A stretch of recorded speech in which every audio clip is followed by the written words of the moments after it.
جیسے ابا کے سامنے سگریٹ نہیں پیتے، پیر صاحب کے سامنے بیٹھتے بھی نہیں. کیوں؟ مار ڈالیں گے، گولی چلائیں گے، کیا کریں گے؟ بیٹھنا کوئی جرم کا جرم نہیں ہے. اس سے عشق اتنا ہے کہ اس کے سامنے بیٹھنے سے بھی ڈر لگتا ہے کہیں یار ناراض نہ ہو جائے. ابا کے سامنے سگریٹ اس لیے نہیں پیتا کہ ابا ناراض نہ ہو جائے. امی کے سامنے قہقہا مار کے ہنستا نہیں کہ امی ناراض نہ ہو جائیں. اب سمجھ میں اللہ سے کیسے ڈریں؟ احترام میں جب تصور یہ آتا ہے کہ ناراض نہ ہو جائیں تو کوئی اس کی ناپسند کا کام مت کرو، تو اس کو کہتے ہیں ڈرنا کہ ناراض نہ ہو جائے. اب بات سمجھ میں آئی؟ اللہ سے ایسے ڈرو کہ محبت میں یہ تصور آ جائے کہ میرا رب مجھ سے ناراض نہ ہو جائے. کیونکہ کروڑوں عذاب میرے لیے اتنا مشکل نہیں ہے جتنا اللہ کی ناراضگی میرے لیے مشکل ہے. ہر درد سہ سکتا ہوں مگر یار کی ناراضگی نہیں. آپ جب جانتے ہیں جب نبی پر طائف میں پتھر برسے نا، پتھر برسے اور حضور لہو لہان ہو گئے، خون سے نالین بھر گئی، تو حضور نے عرض کی مولا تو نے مجھے کن کے حوالے کر دیا؟ کہیں تو مجھ سے ناراض تو نہیں ہے؟ اس کے بعد جواب ہے محبوب ہم تم سے کبھی ناراض نہیں. تو پھر عرض کرتے ہیں اگر تم مجھ سے راضی ہے تو مجھے ہر ستم سہنا گوارا ہے. یار راضی ہے مطلب ہر ظلم سہنا گوارا، ہر ستم سہنا گوارا. اب میرے بھائیوں، جس کو جس سے پیار ہوتا ہے، جس کو جس سے محبت ہوتی ہے، جس کو جس سے الفت ہوتی ہے، وہ اس سے ڈرتا ہے کہ ناراض نہ ہو جائے. کیوں؟ جب اللہ ناراض ہوتا ہے اور جس سے ناراض ہوتا ہے پھر اللہ اس کو عذاب دیتا ہے، بہت دردناک عذاب. جب ناراض ہوتا ہے تو عذاب دیتا ہے، اور جب پیار کرتا ہے نسلوں کو آباد کرتا ہے. وہ خود فرماتا ہے، اللہ خود فرماتا ہے. توجہ، مشکات شریف کی حدیث کا مفہوم ہے. اللہ فرماتا ہے جب میں تم سے خوش ہوتا ہوں تو میں تمہیں نوازتا ہوں، تمہیں رحمت دیتا ہوں، تمہیں برکت دیتا ہوں، تمہیں خوب نوازتا ہوں، تم سے پیار کرتا ہوں. اور جب تم مجھے ناراض کر دیتے ہو تو پھر میں تم سے ناراض ہوتا ہوں، پھر میں تم پہ لعنت کرتا ہوں، پھر میں تم پر مصیبتیں ڈالتا ہوں.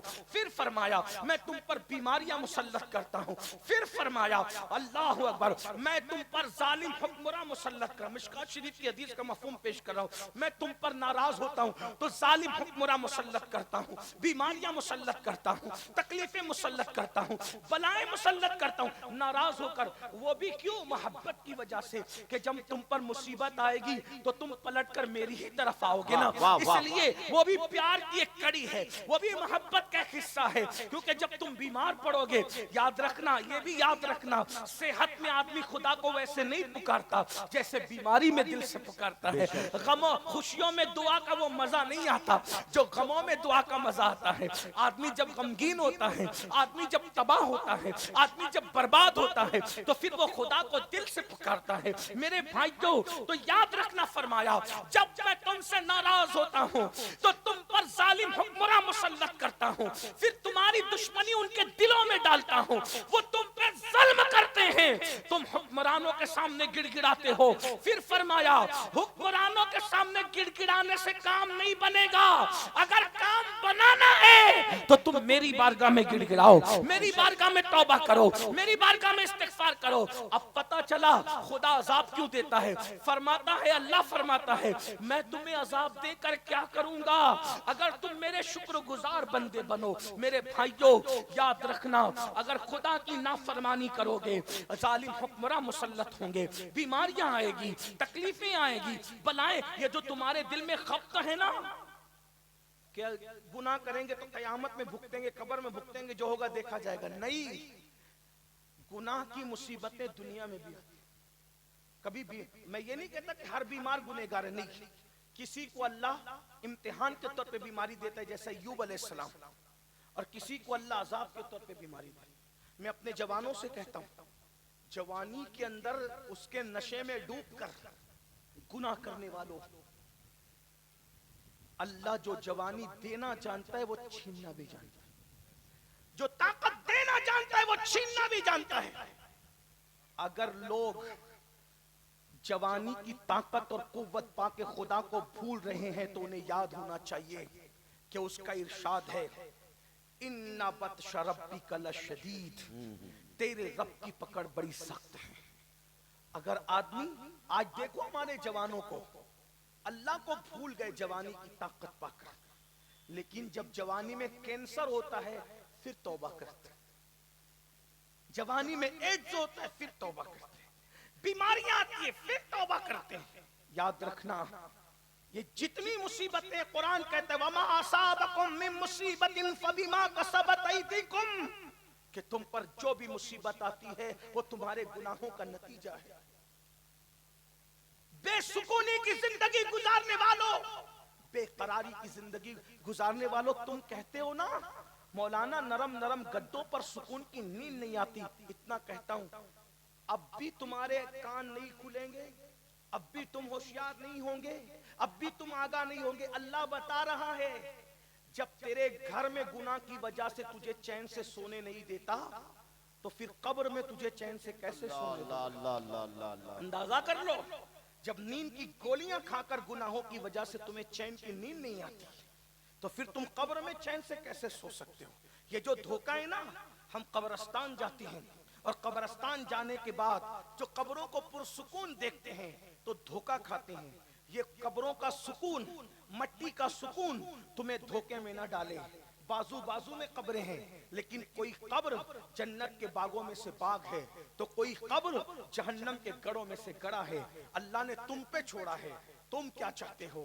الذی خلق الموت والحیات لیبلوکم ایکم احسن عملا، ہم نے موت اور زندگی کو اس لیے پیدا کیا تاکہ ہم تمہیں جانچیں، تمہارا امتحان لیں، ہم تمہیں آزمائیں کہ کون تھوڑی سی زندگی کو پا کر اچھا عمل کرتا ہے۔ اچھا عمل کرو گے، اچھا عمل کرو گے تو تمہاری قبر جنت کے باغوں میں سے باغ بنے گی، برا عمل کرو گے تو تمہاری قبر جہنم کے گڑوں میں سے گڑا بنے گی۔ کچھ لوگ کہتے ہیں مولانا اتنا نہ ڈراؤ، ارے اللہ کریم ہے، اللہ رحیم ہے۔ پھر کہتا ہوں وہ تو کریم بھی ہے، وہ تو رحیم بھی ہے، لیکن جب ناراضگی کا اظہار کرتا ہے تو وہ قہار و جبار بھی ہے۔ اب آئیے میں آپ کے سامنے باتیں حدیث رکھتا ہوں بڑی معذرت کے ساتھ۔ یہ جو آپ لوگ سنتے ہیں نا کہ سب بخشے جائیں گے اور یہ ہوگا اور جو ہوگا دیکھا جائے گا اور ہم بھگا دیں گے فرشتوں کو اور ہم دھمکی دے دیں گے اور کہیں گے کہ حساب کر دیں گے اور کتاب کر دیں گے، شاعری کی دنیا الگ ہے اور قرآن و حدیث کی دنیا الگ ہے۔ یاد رکھنا قبر تماشا نہیں ہے، قبر کھیل نہیں ہے۔ قبر کیا ہے تمہیں پتا ہے؟ اللہ اکبر، قبر کیا ہے تمہیں پتا ہے؟ شاعروں نے بعض سب کی بات نہیں کرتا یا بعض بے خوف بے عمل مقرروں نے تمہیں اتنا نڈھر کر دیا ہے کہ جب رسول اللہ آئیں گے تو ہم قبروں پہ گر جائیں گے، ہم قدموں پہ گر جائیں گے اور پکڑ لیں گے تو چھوڑیں گے نہیں، اور پھر یہ ہوگا اور پھر وہ ہوگا اور تم مچلتے ہو کودتے ہو، ایسا ہوگا ویسا ہوگا۔ ایک بات میں تمہیں بتاؤں، قبر میں جب حضور آئیں گے یقیناً آئیں گے، لیکن آپ کو بتاؤں میں کیا آپ سامنا کر سکو گے حضور کا؟ میں سامنا کر سکوں گا حضور؟ تھوڑا غور کیجئے، قبر کا منظر رکھتا ہوں۔ قاری مستقیم صاحب مرحوم و مغفور کے اصالِ ثواب کے لیے ان کے بیٹے مقیم انصاری اور ان کے احباب نے محفل رکھی ہے، تو مجھے عنوان انہوں نے دیا قبر کے احوال پر، تو میں پہلی منزل جو قبر کی ہے پہلے وہ آپ کے سامنے رکھتا ہوں۔ یعنی قبر میں حضور آتے ہیں۔ اب آپ حضور آتے ہیں اس کا تصور کر لیں، تھوڑی دیر تصور کر لیں، ذرا غور کر لیں۔ بس کوئی خطابت نہیں، کوئی تقریر نہیں، کوئی واعظ و نصیحت نہیں، یہ صرف اپنے دل کا درد ہے۔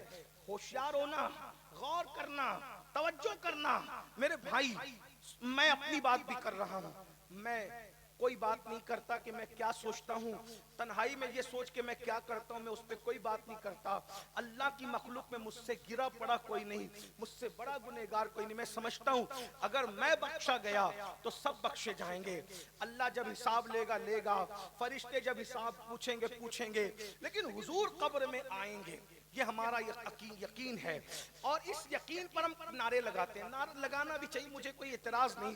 ہم کود رہے ہیں، ہم کو رقص کر رہے ہیں، ورش کر رہے ہیں، حضور آئیں گے قبر میں تو میں قدموں پہ گر جاؤں گا، پکڑ لوں گا، فرشتے کہیں گے ہٹو تو فرشتوں کہوں گا ہٹ جاؤ، نہیں چھوڑتا، وغیرہ وغیرہ آپ جو بھی کہتے ہیں۔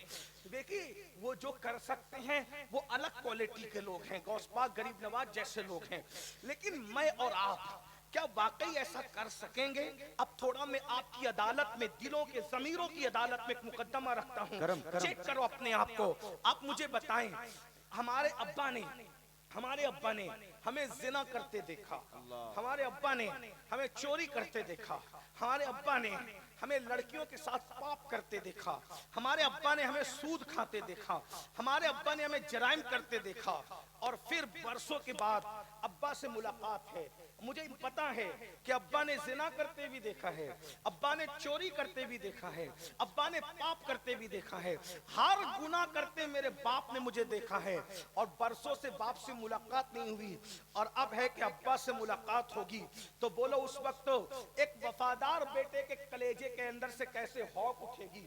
ملاقات سے زیادہ خوشی ڈر اور خوف کی ہوگی۔ ابا کہیں چہرہ تو نہیں پھر لیں گے کہ تو اتنا بڑا مجرم ہے، تو اتنا بڑا پاپی ہے، ارے میں نے اس دن کے لیے تجھے جنم دیا تھا، تو نے میرا نام مٹی میں ملایا، تو نے میرا سر نیچے کیا، تو نے پاپ کر کے مجھے بدنام کیا، بولو یہ خیال آئے گا کہ نہیں؟ وفاد بے غیرت بیٹے کو کچھ نہیں، بے ادب بیٹے کو کچھ نہیں، لیکن با ادب اور با غیرت بیٹا تو سوچے گا میں کیسے سامنا کروں، کیسے ملاقات کروں۔ اب بلا تمثیل جب حضور قبر میں آئیں گے، حضور نے زنا کرتے نہیں دیکھا، حضور نے جوا کھیلتے نہیں دیکھا، حضور نے پاپ کرتے نہیں دیکھا، ہم اس نبی کا کلمہ نہیں پڑھتے میرے بھائی جو مر کے مٹی میں مل گیا، ہم تو اس نبی کا کلمہ پڑھتے ہیں جو ہماری جان سے زیادہ قریب ہے۔ النبی اولا بالمومنین من انفسہم، نبی مومنوں کی جان سے زیادہ قریب ہے۔ اب بتاؤ ہم نے جو کیا نبی نے دیکھا کہ نہیں دیکھا؟ نبی کو پتا ہے کہ نہیں پتا؟ حضور کو ساری چیزوں کی خبر ہے۔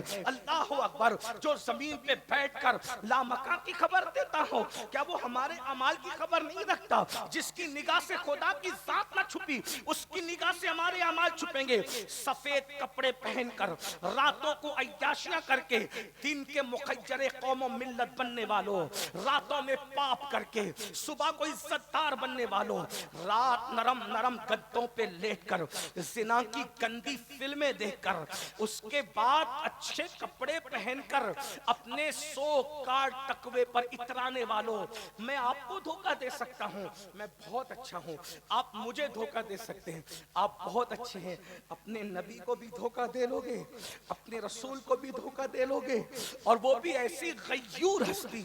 کتنے غیرت مند ہیں نبی، نبی کتنے غیرت مند ہیں۔ اللہ اکبر، رحمت سب کے لیے ہے، رحمت سب کے لیے ہے، غیرت صرف اپنوں کے لیے۔